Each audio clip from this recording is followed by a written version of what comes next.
Muy buenas tardes. Les agradecemos mucho su interés y que nos acompañen en este ciclo de documentales de divulgación científica organizado como parte del consorcio Universidades por la Ciencia. El día de hoy tenemos un documental que esperamos que sea de su interés, de ondas gravitacionales. Es uno de los temas de investigación más relevantes en los últimos años.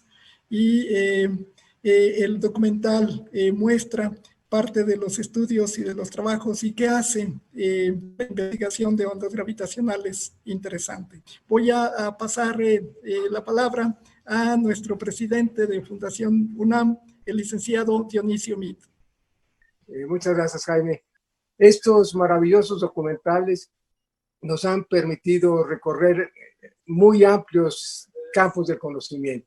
Gracias de nuevo, bienvenidos, y a nombre de Fundación UNAM agradecemos que nos permitan coparticipar en este esfuerzo con el Colegio Nacional y con toda la suma de universidades que integran este consorcio. Y nos acompañan también la directora ejecutiva de Fundación UNAM, la licenciada Araceli Rodríguez, Margarita Flores, quien es la productora de INMEDIA y la responsable de este ciclo de documentales, el doctor Luis Felipe Rodríguez del Instituto de Radioastronomía y Astrofísica en Morelia de la universidad, quien es uno de los investigadores participantes en el documental.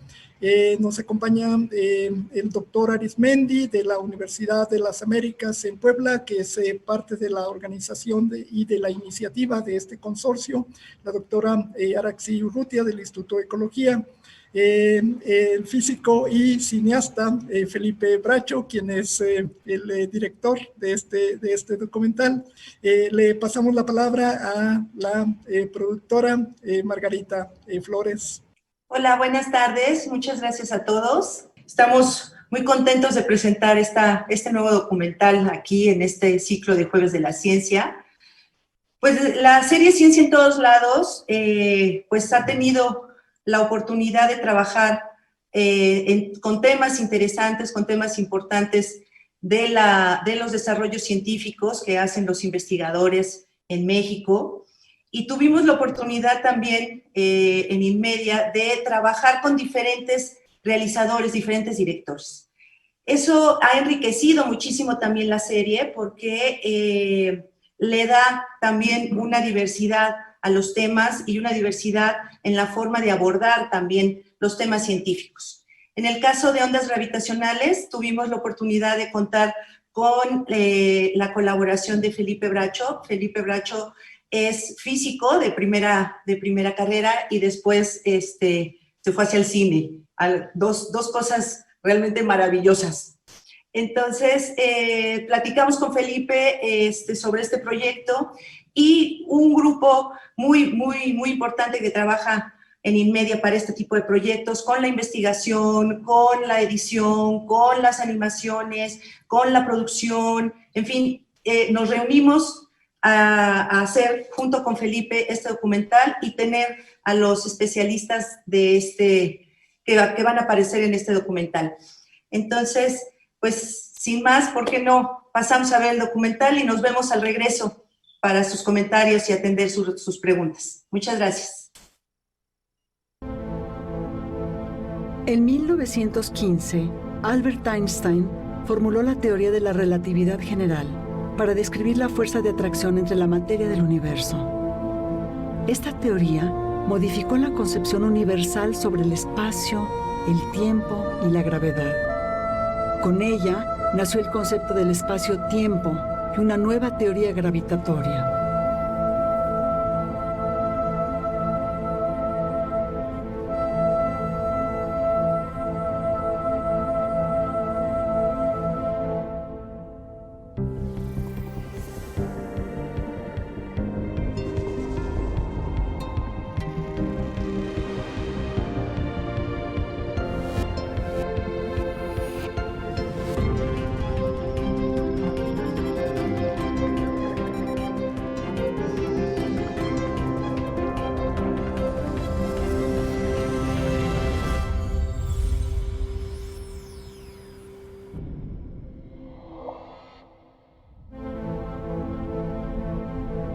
Una de las consecuencias directas de la teoría de la relatividad general son las ondas gravitacionales, arrugas y vibraciones en el espacio-tiempo que se propagan a la velocidad de la luz. Fue hasta el año 2015, 100 años después de que la teoría de Einstein se publicara, que las ondas gravitacionales fueron detectadas directamente gracias a uno de los esfuerzos científicos más espectaculares en la historia de la humanidad.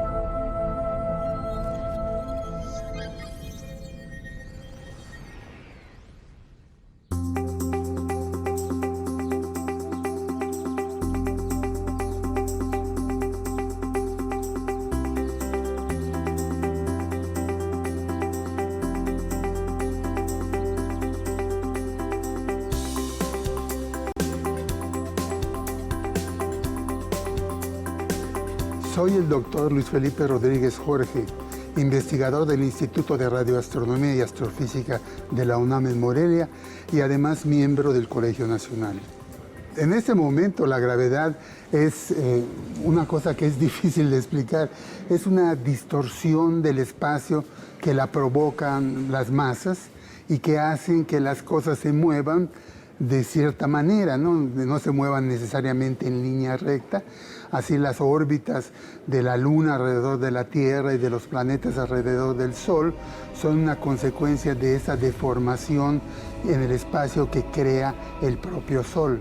Los antiguos griegos veían la gravedad o la caída de los cuerpos al suelo como un regreso de los cuerpos a la esencia que les correspondía. Por ejemplo, ellos habían dividido el universo en 4 elementos: tierra, aire, agua y fuego. Entonces, si tomaban una roca y la soltaban y caía hacia el suelo, en lugar de pensar en una fuerza o en cosas así, simplemente decían, está regresando a su ámbito natural. El fuego sube, está yendo a su ámbito natural. Era una teoría muy primitiva y sin embargo fue la que se usó también por mucho tiempo. Siempre el ser humano se ha preocupado, aún en la época de los griegos había ideas, descripciones del universo que pues estaban mal, pero había ese intento de explicar el universo de una manera que fuera comprensible para el ser humano. Copérnico, su mérito mayor fue el darse cuenta que podría explicar los movimientos de los planetas del sistema solar, colocando en el centro no a la Tierra como se había hecho hasta entonces, sino al Sol. Galileo se metió en muchas cosas, hizo cosas de física, estudió la aceleración de los cuerpos, pero digamos que su principal aportación fue el haber empezado a utilizar el telescopio para observar los cuerpos celestes y descubrir cosas que tenían que no se sabía antes. Y descubre que Saturno tiene un sistema de anillos, que Júpiter tiene a su alrededor satélites, que la Luna no es una esfera perfecta, sino que tiene cráteres, que hay muchas más estrellas que las que ve el ojo. El siguiente paso muy fuerte, naturalmente, es el que realiza Newton. Newton posteriormente introduce el concepto de fuerza, que es un concepto mucho más sofisticado y mucho más cercano a la realidad, en el que él propone que en realidad es la misma fuerza que hace que caiga una manzana del árbol, la que mantiene a los planetas, a la Luna en órbita alrededor de la Tierra y a los planetas en órbita alrededor del Sol.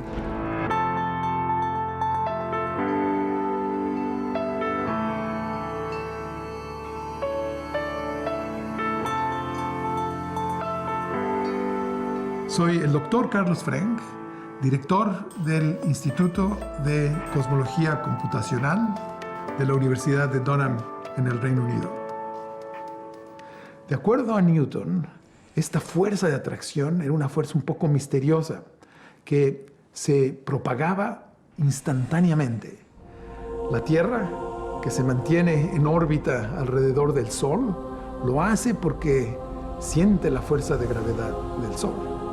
De acuerdo a la teoría de Newton, 2 cuerpos masivos, es decir, 2 cuerpos materiales, sienten una fuerza de atracción que es proporcional a la masa y que se reduce con la distancia entre los 2 cuerpos. Esa es la teoría clásica newtoniana de la gravedad. Y esta idea por cientos de años permanece y es muy útil y predice las cosas con gran exactitud, pero a principios del siglo pasado se encuentra que hay unos pequeños problemas con la teoría de Newton. Dice que, bueno, las cosas con masa se atraen, la luz no tiene masa, entonces la luz no se debería de curvar al pasar cerca del Sol, pero sin embargo sí lo hace, y esto lo explica correctamente la teoría de Einstein también.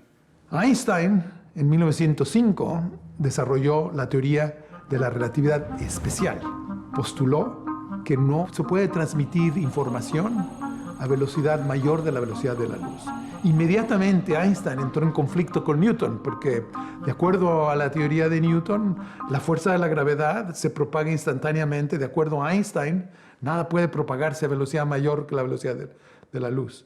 Y en parte, motivado por tratar de explicar esta contradicción con Newton, Einstein desarrolló una de las teorías más imaginativas y hermosas de la física, la teoría de la relatividad general. En la teoría de la relatividad general, la fuerza de la gravitación se manifiesta como una distorsión en la geometría del espacio-tiempo. Y esta relación entre geometría y fuerza está expresada en una de las ecuaciones más increíbles, realmente estéticas de la física, la ecuación de Einstein. En un lado de la ecuación se describe la geometría, en el otro lado de la ecuación se describe la fuerza de la gravedad. Cuando multiplica uno el tiempo por la velocidad de la luz, obtiene uno unidades de distancia. Y esta es la conexión entre el espacio y el tiempo, es la velocidad de la luz. En la teoría de Einstein se unifica espacio y tiempo. La forma en que podemos visualizar esta relación es la siguiente. Imaginemos un objeto masivo, como el Sol, por ejemplo, ocasiona una distorsión de la geometría del espacio-tiempo. Es esta curvatura que explica por qué la Tierra rota alrededor del Sol, porque en su movimiento no se mueve en un espacio plano, sino un espacio con curvatura, y es esta curvatura que ocasiona que la Tierra esté en órbita alrededor del Sol. Una de las primeras predicciones de la teoría de Einstein fue que el Sol desviaría rayos de luz provenientes de galaxias o de estrellas detrás del Sol. Este experimento es difícil de hacer porque son unas desviaciones muy pequeñas y el Sol es muy brillante, pero en 1919 hubo un eclipse total de Sol y el gran físico británico Arthur Eddington organizó una expedición a la isla de Príncipe, cerca de la costa de África, para medir este fenómeno predicho por la teoría de la relatividad general, la desviación de rayos de luz por la fuerza gravitacional producida por el Sol. Cuando el eclipse ocurrió, el Sol quedó ocultado y Eddington pudo medir esta pequeña desviación de los rayos de luz provenientes de estrellas detrás del Sol. Ha habido otras demostraciones experimentales de la teoría de la relatividad general. Una de las más sensacionales es el fenómeno llamado lente gravitacional. Es el mismo fenómeno que Eddington midió, pero ahora en escala cósmica. En el universo hay galaxias. Las galaxias tienden a agruparse en lo que llamamos cúmulos de galaxias, que son concentraciones enormes de masa. Y tal como el Sol desvió la luz de estrellas, estos cúmulos de galaxias desvían la luz proveniente de galaxias todavía más distantes. Y al desviar los rayos de luz, las imágenes de las galaxias distantes se distorsionan en formas características que llamamos arcos gravitacionales. Estos arcos gravitacionales son producidos por el fenómeno de relatividad general fueron descubiertos hace 20 o 30 años por el telescopio espacial de Hubble, y ahora hemos tenido una demostración aún más contundente, totalmente convincente de la teoría de la relatividad general. Y este es el descubrimiento de ondas gravitacionales producidas por la colisión y fusión de hoyos negros. Albert Einstein, en su teoría de la relatividad general, uno de los postulados más innovadores y revolucionarios de la física teórica del siglo XX, predijo la existencia de ondas gravitacionales. Para muchos, la teoría de Einstein parece absurda, pero esa es parte de la belleza de la física. Los físicos pueden hacer teorías absurdas, siempre y cuando hagan predicciones que puedan verificarse o eliminarse a través del experimento.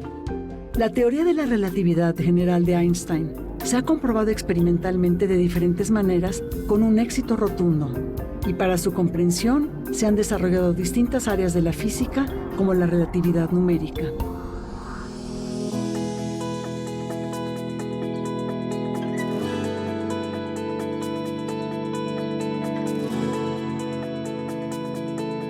Soy el doctor Miguel Alcubierre, soy director del Instituto de Ciencias Nucleares de la UNAM. Mi trabajo desde que hice mi doctorado es en lo que llamamos relatividad numérica. Y relatividad numérica es tomar las ecuaciones de la relatividad general de Einstein, las ecuaciones que describen el campo gravitacional, que son muy complicadas, y resolverlas haciendo simulaciones en una computadora. Muy parecido a lo que hace la gente que predice el clima y que hace simulaciones del huracán y a dónde va a llegar y cómo va a llegar, resolviendo ecuaciones muy complicadas de la electrodinámica. Nosotros hacemos lo mismo, pero lo que estamos estudiando es la gravedad, la teoría de la gravedad de Einstein. Entonces, estas simulaciones las venimos haciendo, yo las empecé a hacer en el 90, pero hay gente que empezó a hacerlas en los 60. Las primeras de estas simulaciones se hicieron en 1964. Y la idea desde el principio era entender qué pasaba cuando chocaban dos agujeros negros o, por ejemplo, dos estrellas. Y a partir de estas simulaciones, por ejemplo, estudiar la señal de ondas gravitacionales que emiten estos sistemas. Eso era una de las cosas que más nos interesaban. Pero si chocan dos agujeros negros, producen ondas gravitacionales, ¿cómo se ven? Y nos tomó bastante tiempo. Nos tomó como 40 años. La primera vez que finalmente se logró hacer una simulación completamente exitosa, ya terminada, del choque de dos agujeros negros que nos daba completamente la señal de ondas gravitacionales fue hasta el 2005. Y yo participé mucho en esto, sobre todo al principio, entre los 90s y principios de la década del 2000, desarrollando muchas de las técnicas que se usan hoy en día. Y esto es importante para el premio Nobel porque no podrían haber detectado las ondas gravitacionales fácilmente si no supieran qué buscar. Y nosotros les decimos qué es lo que tienen que buscar. Si detectas algo que tiene esta forma, es que chocaron dos agujeros negros. O si detectas algo que tiene esta otra forma, es que chocaron dos estrellas. Entonces, eso es lo que nosotros ayudamos, ¿no? Entonces, aunque el premio Nobel fue para la gente que detectó las ondas gravitacionales, creo que la comunidad que hace estas simulaciones numéricas, que es mi comunidad, tuvimos mucho que aportar para que esto fuera posible.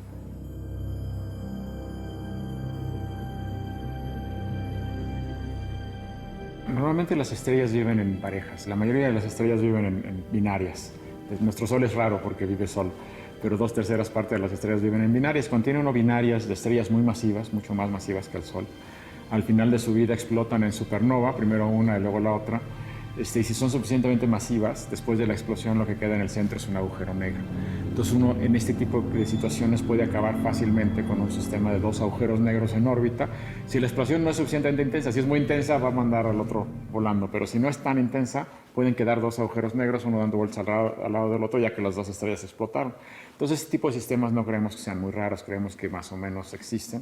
Y si además los agujeros negros terminan muy cerca, entonces pueden emitir ondas gravitacionales mientras están dando vuelta uno alrededor del otro, y cuando se van acercando van dando vueltas cada vez más rápido porque emiten ondas gravitacionales y estas llevan energía. Entonces uno espera una señal de ondas gravitacionales, se llama un chirp, que va aumentando en amplitud y aumentando en frecuencia primero, y esto se le llama el chirp. Esto es antes de que choquen. Cuando chocan se fusionan en un solo agujero negro más grande, pero este agujero negro al principio está muy distorsionado, no es un agujero negro tranquilito, ¿no? Estas distorsiones hacen que el espacio-tiempo también oscile, y entonces ese agujero negro empieza a oscilar para tratar de eliminar todas estas distorsiones y quedar ya muy sencillito y muy parejito. Y entonces también emite ondas gravitacionales, digamos que así aquí chocan, y al agujero negro final empiezan a más a oscilar rápidamente y a perder energía. Entonces tenemos un patrón al final, un último pulso de ondas gravitacionales y luego ya se acaba, ¿no? Nuevamente el agujero negro que se forma tiene menos masa que la suma de las dos masas originales, porque una buena parte de la energía del sistema se va en ondas gravitacionales. Entonces, si tiene uno o dos agujeros negros que tienen 50 veces la masa del Sol cada uno y chocan, el agujero negro final no va a tener 100, va a tener 95. El otro 5 veces la masa del Sol se convierte en energía. Es energía de las ondas gravitacionales con la famosísima ecuación E igual a mc al cuadrado, ¿no? Entonces, eso es esencialmente lo que ocurre. Consideramos que esto pasa con frecuencia en el universo. En una galaxia dada como la nuestra, probablemente sean muchos millones de años entre uno de estos eventos y el siguiente, pero cuando uno puede ver millones de galaxias, pues esto empieza a ser frecuente.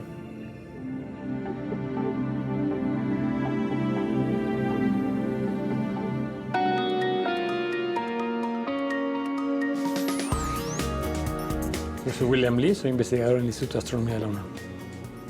Hasta hace 2 años siempre habíamos observado el universo con luz. Primero con los ojos, después con telescopios, hace 400 y pico de años con Galileo, y luego con diferentes instrumentos que se fueron inventando y que nos dimos cuenta que había otros tipos y colores de luz. La luz que conocemos blanca tiene colores del arco iris, pero hay más allá de esos colores. Del lado del azul, si nos seguimos, hay luz ultravioleta, hay rayos X, hay rayos gamma, y si nos seguimos del otro lado del rojo, hay luz infrarroja, ondas de radio, etc. Y el universo en realidad brilla en todos estos colores, aunque no los podamos ver con los ojos. Algunos animales pueden ver algo de infrarrojo o algo de ultravioleta. El infrarrojo es simplemente el calor que sentimos cuando ponemos la mano enfrente de una fogata. Cada color requiere de una técnica distinta para observarse y nos da información distinta sobre el universo. Y cuanto más información tenemos, mejor. Entonces, el primer color distinto que se abrió, aparte de la luz, fue en los 30 con el radio. Se inventó el radar, nos dimos cuenta que el universo también brillaba en radio y se empezaron a hacer observaciones así. Y se fueron abriendo otras ventanas, el infrarrojo, el ultravioleta, algunas las tapa la atmósfera, por ejemplo los rayos X y los rayos gamma, entonces parece que poner satélites por arriba de la atmósfera. Eso pasó en los años 60, ya que se tenían cohetes y satélites. Y cada vez que se ha abierto un nuevo color para ver el universo, se ha tenido una visión distinta y complementaria y se han encontrado cosas que ya sabíamos que estaban ahí y se han encontrado cosas nuevas que no teníamos idea que estaban ahí. Y ha sido una apertura de investigación y de tecnología muy interesante. Pero todas han sido luz de algún tipo. Una de las predicciones que se desprende de la teoría de Einstein es que existen ondas gravitacionales. Son perturbaciones, pequeños temblores en el espacio que se propagan a la velocidad de la luz. Para visualizar a las ondas gravitacionales, imaginemos al espacio como la superficie de un lago tranquilo e inerte. Cuando tiramos una piedra al agua, se crea una perturbación en donde cae, y esta se va propagando en todas direcciones como ondas en el agua. Esa perturbación es la analogía de una onda gravitacional.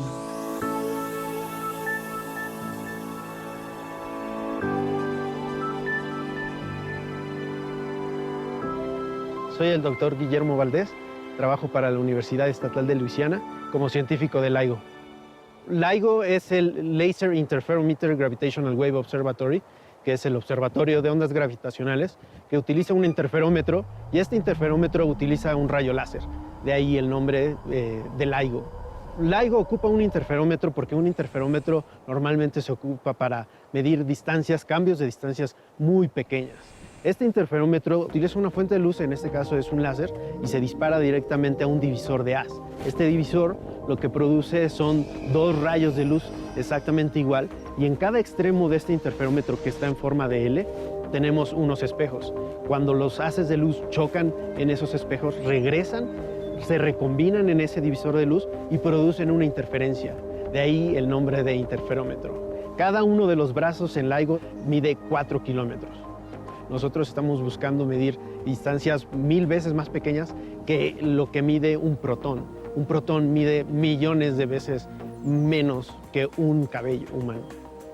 Cuando pasa una onda gravitacional, eso hace que los brazos, uno de los brazos se encoja y otro de los brazos se extienda. Produce patrones en la salida del detector y eso es como sabemos que hay una onda gravitacional o que hemos detectado una onda gravitacional. Ahora, con un solo detector es extremadamente difícil que sepamos de dónde proviene esta onda gravitacional. Pero con 2 es un poco más fácil.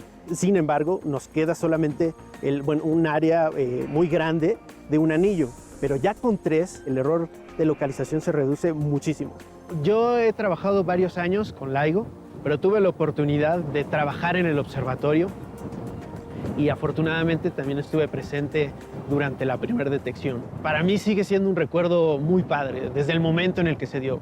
Llevábamos apenas un día de que habíamos empezado a observar cuando recibimos esa alarma de que había un candidato a onda gravitacional. Estábamos emocionados.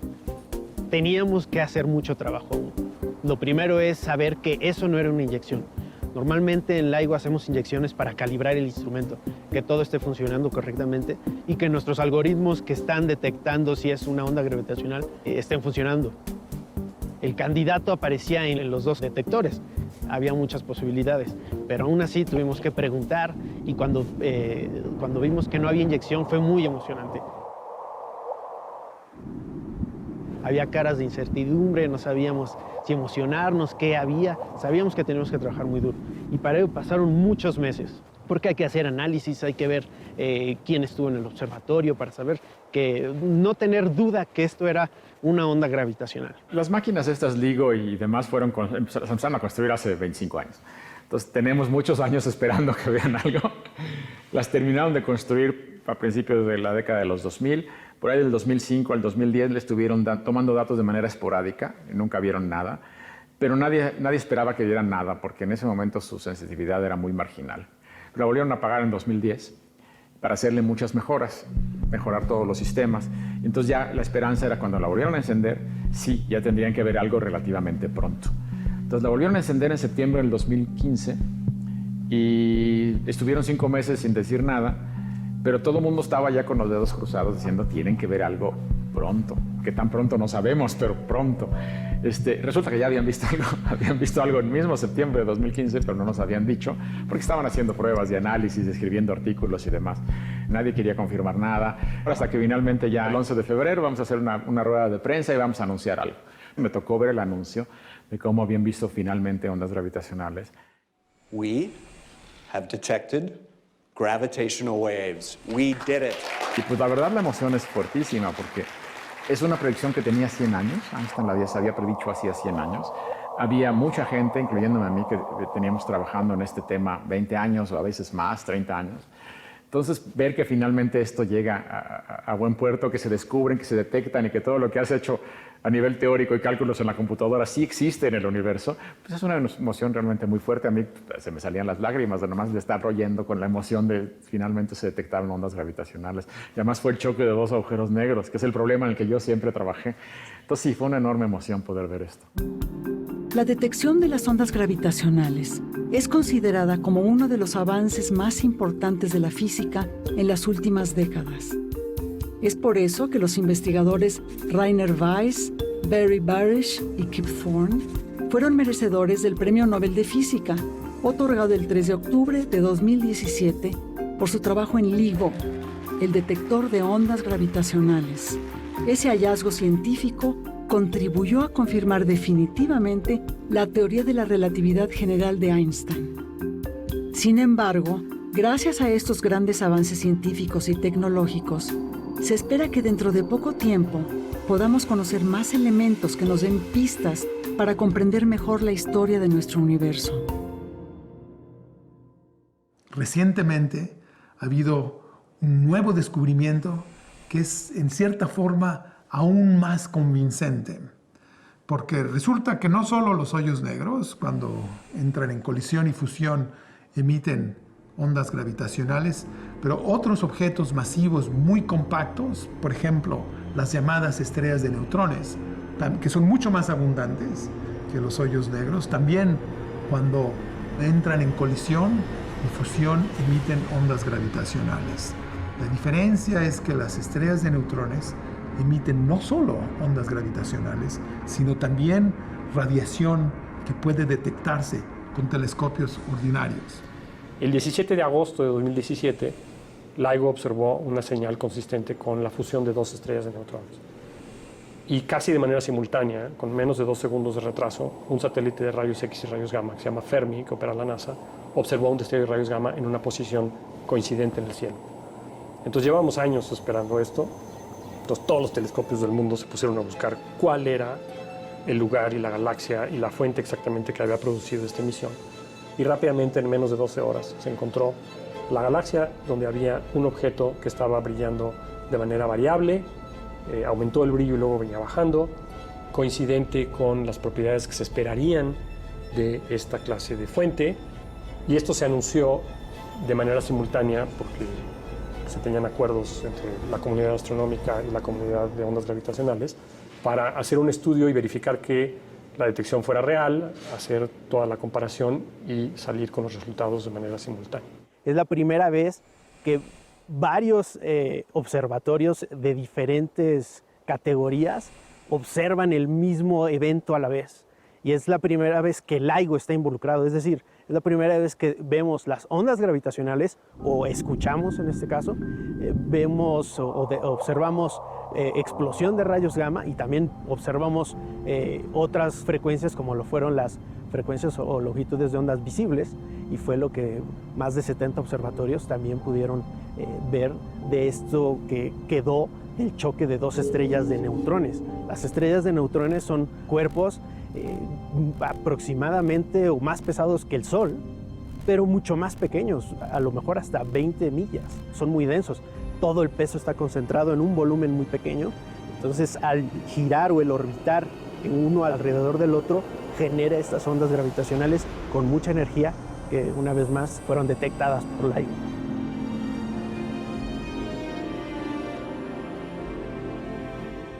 Es el nacimiento de un nuevo tipo de astronomía, la astronomía multimensajero, porque hay mensajes que vienen en ondas gravitacionales, en rayos gamma, en luz, en ondas de radio, y todo eso nos llega y de ahí podemos sacar mucha información.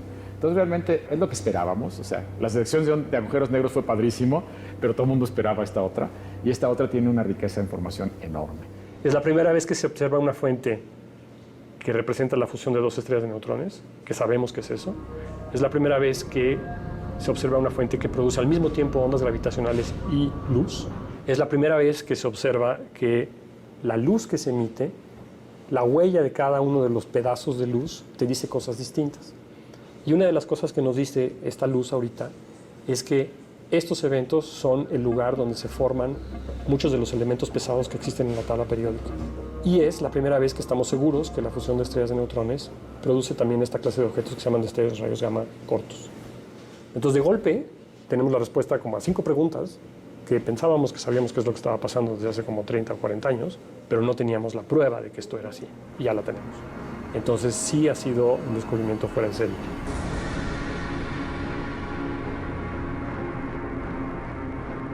Uno de los detalles de esta colisión, que teóricamente se había predicho hace muchos años, que la colisión de estrellas de neutrones produce elementos complejos como el oro y el titanio, que no se pueden producir como los otros elementos que se producen en el interior de estrellas, sino necesitan fenómenos de enormes energías, tal como la colisión de estrellas de neutrones.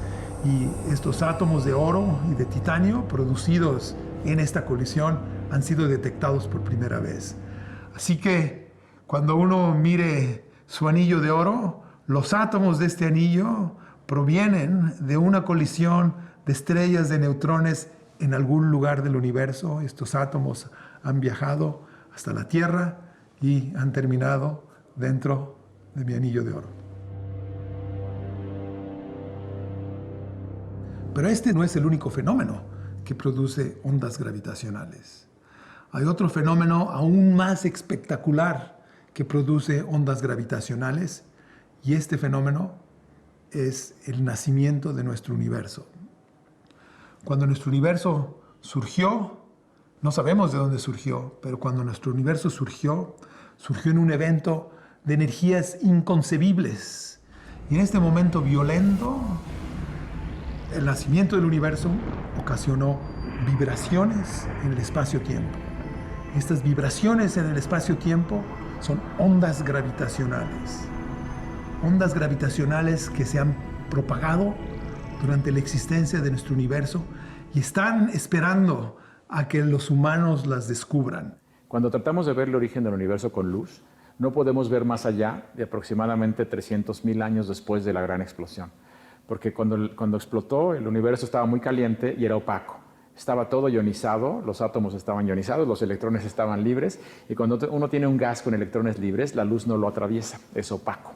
Entonces con luz no podemos ver más atrás. Pero las ondas gravitacionales sí atraviesan esto sin ningún problema. Entonces, si pudiéramos detectar ondas gravitacionales provenientes de la gran explosión, estaríamos viendo el universo en sus primeros instantes, fracciones de segundo después de la gran explosión. Los experimentos como el LIGO no pueden descubrir este tipo de ondas porque funcionan a otras frecuencias y con otro tipo de sensitividad. Sin embargo, las ondas gravitacionales producidas por el nacimiento de nuestro universo son eminentemente detectables. Con un detector de ondas gravitacionales en el espacio, tenemos la esperanza que podríamos verlas, o por lo menos empezar a descartar qué tan grandes son, y en una de esas sí verlas y medirlas un poquito, pero eso está 20, 30 años en el futuro si todo sale bien, pero eso sería realmente muy emocionante, porque nos permitiría probar teorías del origen del universo. Obviamente el descubrimiento de estas ondas sería uno de los descubrimientos, no hay palabras de describir la emoción de poder ver directamente el nacimiento de nuestro propio universo. El gran divulgador científico Carl Sagan escribió con elocuencia: en el último par de milenios, hemos hecho los descubrimientos más asombrosos e inesperados sobre el cosmos y nuestro lugar dentro de él. Exploraciones que emocionan al considerarlas. Nos recuerdan que los humanos evolucionaron para maravillarse, que el conocimiento es una maravilla, que el conocimiento es un prerequisito para sobrevivir. Creo que nuestro futuro depende en qué tan bien conozcamos este cosmos en el que flotamos como una mota de polvo en el cielo matutino.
Bueno, estamos de regreso. Muchas gracias. Espero que lo hayan disfrutado. Felipe, por favor, cuéntanos un poquito tu experiencia para hacer este documental. Sí, pues antes que nada quería agradecer una vez más a Margarita, a Inmedia, a todo el equipo, que fue realmente un honor y un placer trabajar con ustedes. Pues sí, fue también lo que logramos fue juntar a algunos de los científicos más importantes de México, sobre todo en estas áreas. Y sí, por ejemplo, logramos entrevistar a Carlos Frenk. Tuvimos la suerte de tener una persona ya en Inglaterra que fue a entrevistarlo a su universidad en Durham. Y pues fue muy divertido, fue difícil porque pues, la entrevista tuvo que ser a las 4 de la mañana, coordinándonos desde acá y haciendo las preguntas, pero pues Carlos es un tipazo y fue una muy, muy grata experiencia. También entrevistamos a Luis Felipe en el Colegio Nacional, que fue otro gran honor. tuvimos el enorme placer también de traer a Guillermo Valdés, que estuvo presente en el LIGO, de los pocos mexicanos que estuvieron presentes ahí en ese momento tan importante y tan trascendente. También tuvimos el placer de entrevistar a Miguel Alcubierre, el director del Instituto de Ciencias Nucleares, que es una eminencia, ha sido muchas veces entrevistado, pero siempre es un personaje muy atractivo, muy lindo y nos ayudó mucho a explicarnos. También a William en el Instituto de Astronomía. Y pues sí, cada uno nos fue aportando diferentes piezas para armar este rompecabezas que pues es difícil, la verdad, explicar un tema tan complicado. Fue complicado, pero creo que poco a poco fuimos armando bien ese rompecabezas y salió algo muy bonito y de lo que estoy muy orgulloso. Doctor Luis Felipe, pues nos gustaría darte la palabra para que nos hicieras algún comentario sobre las ondas gravitacionales. Muchas gracias, con mucho gusto. Pues en primer lugar felicitar a Felipe Bracho y a los colaboradores por haber hecho un espléndido documental en un área que se gastan millones de dólares en otros lugares, y sé que en México los presupuestos son más modestos y sin embargo está muy logrado el documental. Felipe pues tiene la beta artística por un lado y la beta científica por el otro, así que es la persona adecuada para hacer este tipo de cosas. Otro comentario que yo tendría es que el descubrimiento de las ondas gravitacionales va mucho más allá del logro científico. Nos dice que los seres humanos organizados y con el apoyo adecuado podemos lograr cosas que son aparentemente imposibles. Sabemos que el mismo Einstein pensaba que nunca se iban a poder detectar estas ondas y que hubo muchísimo escepticismo alrededor de su posible detección.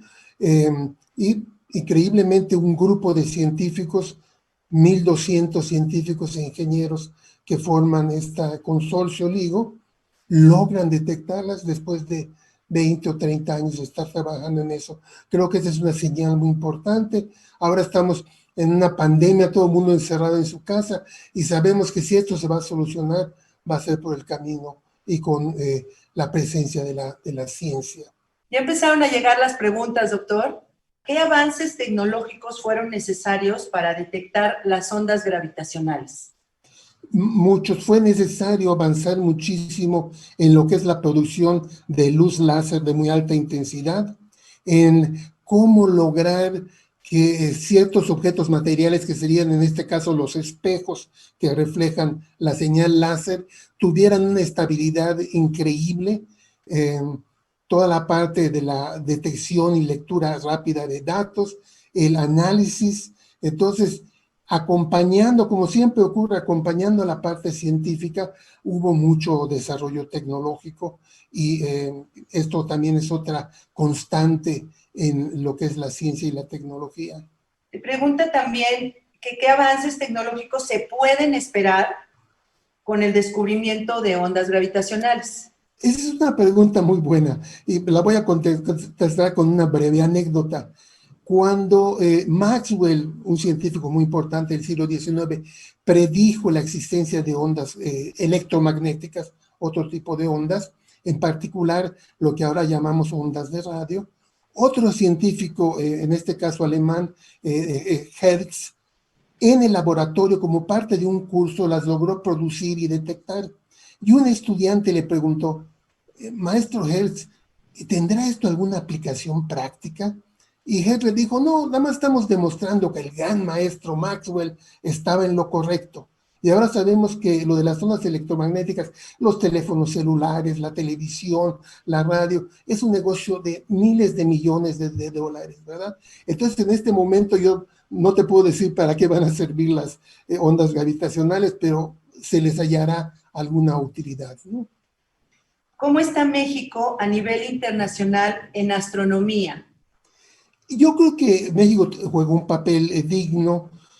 Ya vemos cómo de las personas que participaron, pues Miguel Alcubierre, William Lee, están en nuestro país, yo mismo. El doctor Frank es mexicano, hace mucho se radicó en Inglaterra, y tenemos, digamos, 150 astrónomos en todo el país con muy buen nivel. Sin embargo, es el número el que es muy bajo. Nosotros tenemos aproximadamente un astrónomo por 1.000.000 de habitantes. En los países desarrollados hay 20 astrónomos por 1.000.000 de habitantes. Hay una disparidad enorme y esta se extiende a otras ramas de la ciencia, a las ingenierías. O sea, tenemos muy poca gente en las ciencias, pero el papel que juega la ciencia mexicana es muy, muy digna y muy... Es una, por ejemplo, en las cuestiones así bibliométricas, ¿no? Que se mide el impacto y las citas y eso, la astronomía es la ciencia mexicana más reconocida en el resto del mundo. ¿Qué efectos o consecuencias tienen en el universo la existencia de ondas gravitacionales? Muy buena pregunta. Aparentemente no es muy importante porque son unas ondas que, si bien llevan mucha energía, interaccionan muy débilmente con las cosas. Entonces, pues por ejemplo, todas estas ondas están pasando por la Tierra y si no fuera esos detectores de exquisita sensitividad, ni cuenta nos daríamos.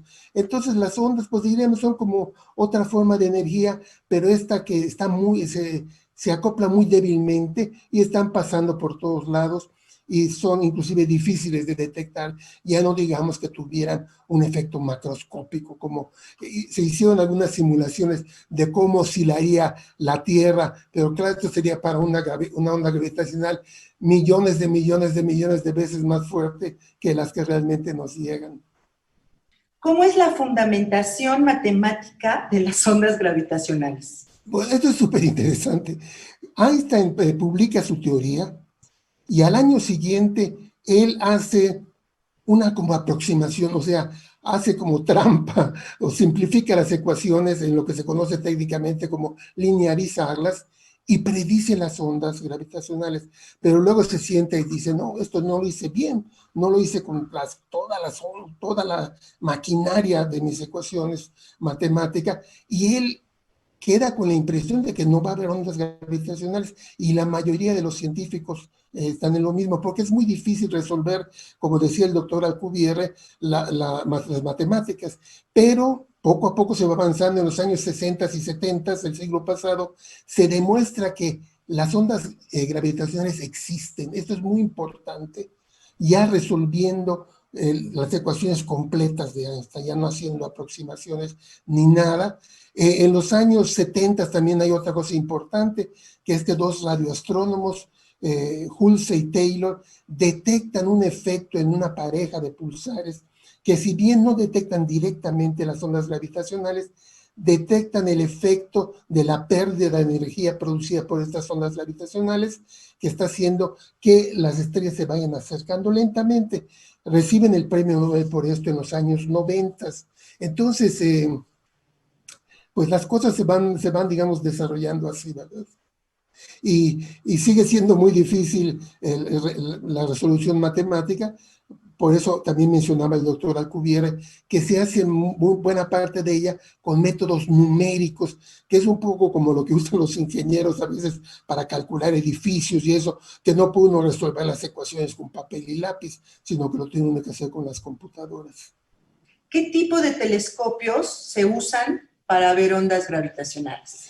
En este momento solo se cuenta con el sistema LIGO, que son dos brazos formando una L que tienen 4 kilómetros de longitud y que están hechos, eso es muy interesante también, esos detectores están hechos para detectar el tipo de ondas que produce precisamente la fusión de dos estrellas de neutrones, de dos hoyos negros chicos. Pero se sabe, se sospecha, y muy probablemente es cierto, que hay, por ejemplo, fusión de hoyos negros supermasivos, de hoyos negros con miles de millones de veces la masa del Sol. Las ondas que produciría esa fusión no la puede detectar LIGO. Hay que tener un detector especializado. Y en este caso se ha propuesto otro sistema que sus siglas son LISA o ELISA últimamente, que van a ser 3 satélites colocados en órbita así alrededor del Sol, como siguiendo a la Tierra, formando como un triángulo equilateral, porque esas ondas son muy largas, entonces necesita uno un detector muy grande. Y finalmente, menciono esto brevemente, el doctor Frank, el origen del universo, la gran explosión, debió de haber producido ondas todavía más grandes, más largas, y esto se cree que se va a poder detectar, ya no vamos a mandar satélites a toda la galaxia, sino aprovechando unos cuerpos que hay en la galaxia, que son estos pulsares que funcionan como relojes muy precisos y que el paso de la onda gravitacional va a hacer que estas pulsaciones se aceleren o se desaceleren infinitesimalmente, pero se cree que va a haber la tecnología para detectar. Entonces estamos hablando de distintos tipos de ondas, así como hay la luz, las ondas de radio, los rayos X, las ondas gravitacionales no son una sola, hay distintos tipos de ondas. Con la astronomía hay otros temas vinculados, por ejemplo, astrobiología, medicina espacial. ¿Cuál es la situación respecto al derecho? Bueno, hay aspectos de derecho, por ejemplo, está todo el uso del espacio para colocar satélites. Sabemos que ya, de hecho, ya no hay espacio por allá, están ocupados los lugares y si usted quiere poner un satélite para telecomunicaciones, hay toda una cuestión de derecho y de discusión, ¿verdad? Otra cosa más bien de derecho y de ética es que es, por ejemplo, si finalmente hay la capacidad de ir a otro planeta habitable, ¿es correcto que la raza humana haga eso? ¿Qué pasa si ya está habitado por otros seres? ¿Vamos a destruirlos? ¿Qué va a pasar? Entonces, en la astrofísica moderna se reflejan, de hecho, toda la ciencia, la biología, la química, el derecho, la ética, cosas que uno pensaba que no tenían que ver con el universo inanimado. Muchas gracias, doctor. ¿Alguien más? No, cedo la palabra al doctor Urrutia.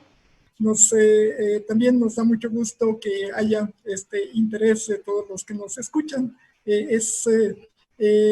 Como comentó el doctor Rodríguez, la ciencia, la innovación, el desarrollo tecnológico son los fundamentos para el desarrollo de los países. Y esta es una de las prioridades de Fundación UNAM, el que apoyáramos más el desarrollo de la investigación, fomentar vocaciones científicas en todas las áreas. Y esto es, yo creo que lo que nos va a permitir realmente el avanzar en nuestro país. Le paso con mucho gusto la palabra al presidente de Fundación UNAM. Nos ha llamado mucho la atención en todos nuestros foros, pues que quienes hemos tenido el privilegio de vivir los últimos 50 años, hemos sido también testigos de un cambio científico formidable. Yo creo que si bien siempre avanzó la ciencia, yo creo que lo hacía en una escala aritmética. Y en cambio lo que hoy se puede apreciar, pues es una evolución prácticamente geométrica o mucho más, a escalas mucho mayores del conocimiento en muchas partes, en muchos aspectos y en muchas áreas del conocimiento. Lo que hoy hemos visto nos ilustra todas estas capacidades y es curioso cómo al mismo tiempo que se segmenta el conocimiento y demanda un conocimiento mucho más profundo de cada una de las áreas, al mismo tiempo se busca ese aspecto sintético, ese aspecto transversal que nos permite tratar de conocer qué hay detrás como un bloque, como un conocimiento amplio que enmarque todo este conocimiento específico. Nuevamente subrayo que para Fundación UNAM este ha sido un verdadero privilegio, sumarnos al Colegio Nacional y sumarnos a este consorcio de universidades, pero a quienes como Margarita y su disposición para poner al alcance de todos nosotros sus videos, su conocimiento, Felipe, Luis, hacen que podamos celebrar realmente una fiesta de aprendizaje que queremos también celebrar. Gracias a todos y buenas noches. Muchas gracias a todos y esperamos seguir estando juntos en las siguientes actividades. Gracias a todos. Buenas noches. Gracias.